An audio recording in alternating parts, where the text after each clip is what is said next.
KPK menangkap 3 orang jaksa dalam operasi tangkap tangan di Banten dan Kalimantan Selatan. Oknum jaksa ditangkap karena diduga terlibat dalam kasus dugaan korupsi.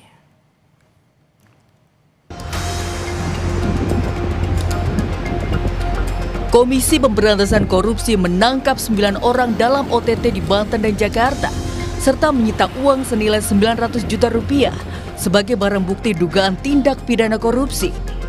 Salah satu orang yang ditangkap di Banten adalah seorang jaksa. Kamis kemarin, KPK menyerahkan 2 orang yang terjaring OTT ke Kejaksaan Agung, termasuk seorang jaksa yang diduga terlibat kasus dugaan korupsi. PLT Deputi Penindakan dan Eksekusi KPK Asep Guntur Rahayu bilang, pelimpahan ini merupakan bentuk koordinasi dan sinergitas antar aparat penegak hukum. Pasalnya Kejaksaan Agung sebelumnya telah terlebih dahulu mengeluarkan surat perintah dimulainya penyidikan terkait 2 orang yang terjaring OTT KPK. Dalam rangka kolaborasi penanganan tindak pidana korupsi antara KPK dengan Kejaksaan Agung, kami telah melakukan penyerahan orang yang dan juga barang bukti yang kami tangkap ya, dalam konteks tertangkap tangan.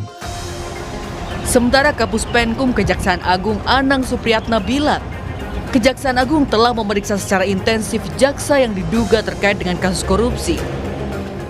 Dan tadi malam semua sudah diperiksa, jadi total kami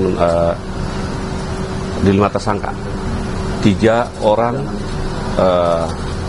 ada 3 oknum jaksa yang ditetapkan tersangka oleh kita dan sudah penyidikan, dan 2 dari swasta. Karena ini merupakan koordinasi dari sinergi dan kolaborasinya, sehingga langkah-langkah kejaksaan dalam membantu kita untuk membersihkan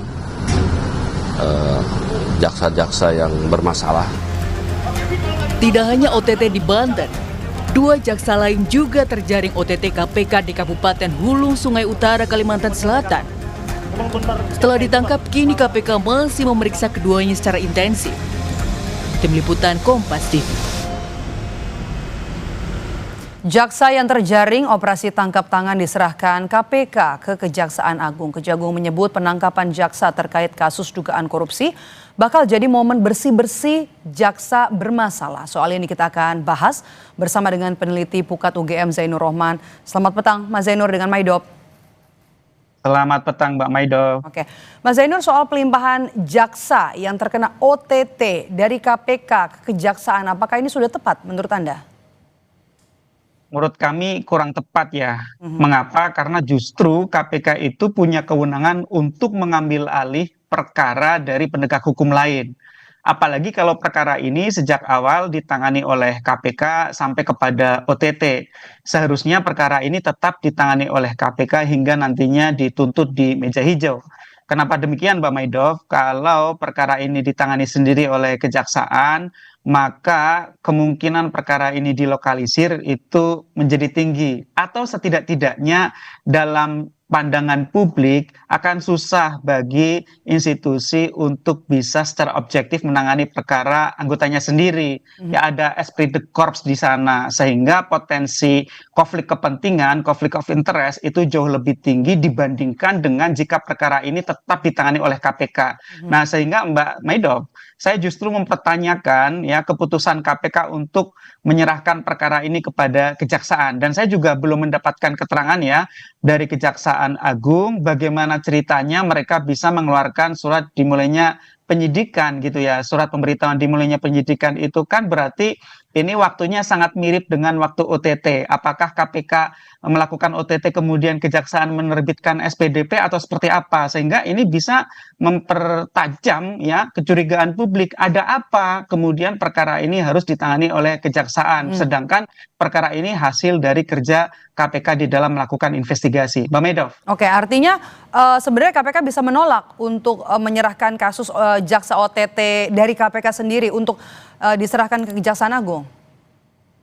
Betul, Mbak Medov. Tidak ada kewajiban hukum dari KPK untuk menyerahkan perkara yang sedang ditangani kepada aparat penegak hukum lain. Apalagi hanya karena aparat penegak hukum lain itu dulu-duluan mengeluarkan SPDP, surat pemberitahuan dimulainya penyidikan.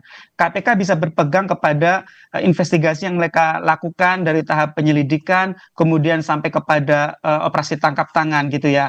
KPK bahkan menurut pasal 10 huruf A besar Undang-Undang nomor 19 tahun 2019 tentang KPK itu berwenang untuk mengambil alih sebuah perkara yang sedang ditangani oleh kejaksaan atau kepolisian jika perkara itu dianggap akan melindungi pelaku-pelaku yang lebih penting, misalnya begitu Mbak Medov. Oke. Ada banyak kriteria di sana KPK bisa ambil alih. Jangankan ini diambil alih, justru KPK sendiri serahkan kepada kejaksaan. Nah, kalau KPK serahkan kepada kejaksaan, apakah ada jaminan bahwa semua pihak yang terlibat nantinya akan bisa dibongkar, Mbak Medov? Kita tahu ya, kalau korupsi di aparat penegak hukum biasanya tipenya itu berjejaring, Mbak Medov, karena judicial corruption itu biasanya berbentuk mafia gitu ya. Biasanya perkara-perkara yang melibatkan aparat penegak hukum itu tidak dilakukan sendiri, ada gerombolannya, ada kelompoknya. Tapi Kejaksaan Agung kan, maaf saya potong, tapi Kejaksaan Agung kan bilang ada oknum jaksa yang terjaring OTT, ini jadi momen untuk bersih-bersih. Anda